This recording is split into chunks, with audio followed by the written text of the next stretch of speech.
Hello mga ka-ideas, dahil sa sobrang init ng panahon ngayon, hindi na kaya ng isang electric fan.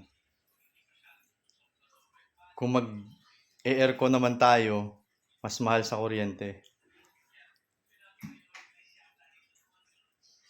Kaya mag-electric fan na tayo para matipid sa kuryente.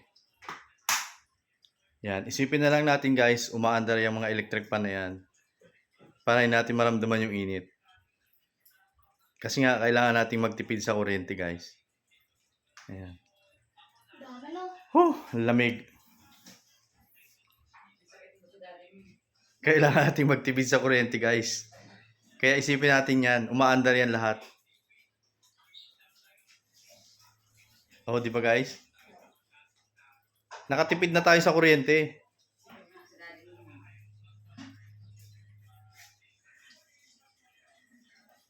Basta isipin lang natin, umaandar yan para walang init. Isipin mo din may pagkain ka rin mamaya. Ayan guys, oh, di ba? Tipid na tipid tayo sa kuryente guys. Mga ka-ideas.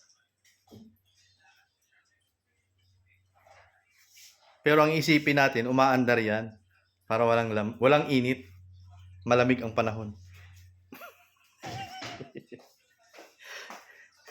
Good job mga ka-ideas. Gusto mo yung pepper?